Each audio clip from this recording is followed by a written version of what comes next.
Today I'm going to tell you about one of my favorite garage sale finds.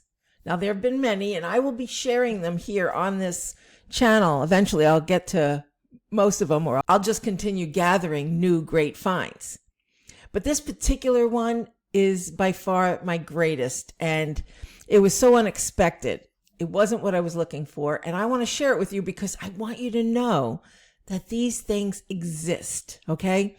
So I'm Fran Asaro, and welcome to the Garage Sale Junction, where we're speaking to garage sailors who are buyers and who are sellers. But basically, this is a place to tell your fun stories, learn a little bit about how to be out there in this garage sale world, and get some resources. We have lots of resources, so if you want to check below and see what we have for both garage sale sellers and garage sale buyers so that you can have all of your tools that you need to be the best at what you do. But most of all, we're here to stay in touch with you. What are your stories? Would you like to share them live with us? Do you want to just share them in the comments? Let us hear from you. We want to know what's going on for you. So here we go with this story. It happened probably, it was about 8 years ago.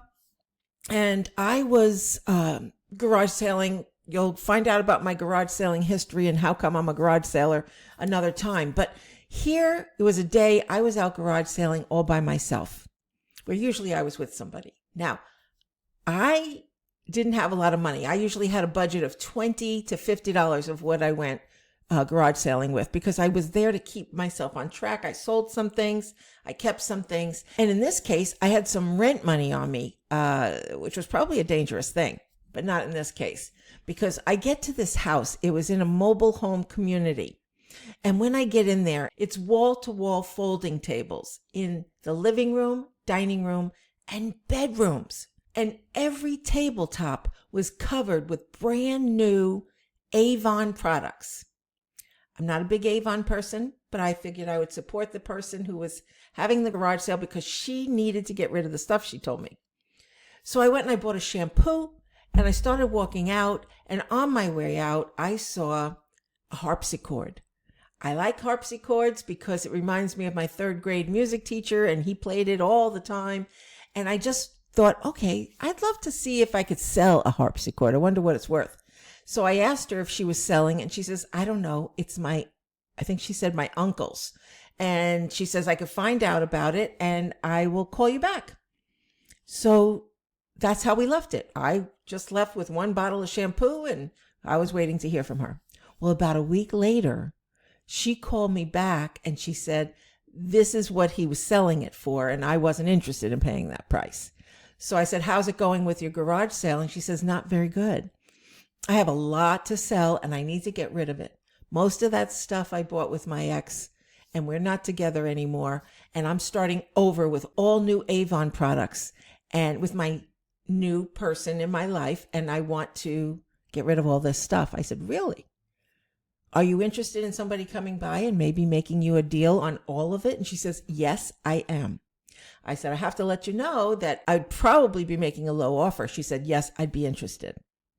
Well, I hightailed over there. I got over there right away, knowing I still had my rent money, some of my rent money on me. And I went over there and I looked through every room, and I saw that there was a lot more in the bedrooms than there was. There was shampoos and soaps and things in the living room. But when I got to the bedroom, there were perfumes, all unopened bottles of perfume. Everything was brand new. So here's what happened. I asked her if she was willing to take $100 for everything. And she says, well, I would take $100 for everything except for the perfumes. And I said, well, that's the kind of thing I'm really interested in the most. Would you be willing to take $150, including all of it? And she said, yes, I would. So here I am in that state where hurry up and get through this. It's a great deal. Don't let it fall through. But I had no idea how I was going to pack all this stuff up. I could not handle the amount of stuff there was. Well, lo and behold, some very young guy comes walking in, and I say, would you like to make $25 real quick? And he said, yeah. So I said, would you load up all of this stuff into my car? And he did. And I'm surprised it fit, because I had a big car, but I didn't think it was going to fit. I thought I'd have to come back, and he fitted into the nook and crannies of down by your feet in the passenger seat, plus stacked it up in the passenger seat. Then he filled up the back seat all the way to the rim. I had a very big trunk and I didn't have anything in it, and he stuffed everything. Some of the stuff he had to take out of the boxes and make it fit in all the little crevices. But it fit. I couldn't even see him on my way home. And there I was on my way home, and I said, what the heck am I going to do with all this stuff? And I took it out and I started sorting it all by duplications. And that's when I realized what I'm going to tell you a little bit later of what kind of a reseller I wanted to be after that. But first of all, I sorted it all out. I started listing it right away. And I had no clue, but I'll tell you the end of the story, is that after a couple of months, I totaled up what I got from that one sale. It cost me $175 with that, with hiring that kid to put it in my car. It was over $5,000, and I hadn't sold everything yet. I actually ended up giving some of it away, a lot of it away, because I was just tired of selling it. But here's the thing that changed me for the rest of my selling career, which I don't sell now, not hardly ever, and it's usually local, but not on eBay like I used to. But I realized selling one bottle of perfume that I had 50 of them made the difference in me not having to list new items every time. I used to list items one at a time, sell them for $5, $10, $50, and it was just a lot of work, and I was getting really tired of it. But when I realized if I bought things in lots, that they were going to be paying off a lot better. So I looked for things where I could buy a lot of things at a time. And so I recommend that to you too. If you're just getting started, do whatever feels good. Get your books on and, the easy things to list. But eventually you might want to look at leveraging your time and your efforts so that you can make money quicker. All right. So anyway, that's my story on how I made $5,000 with a $175 investment.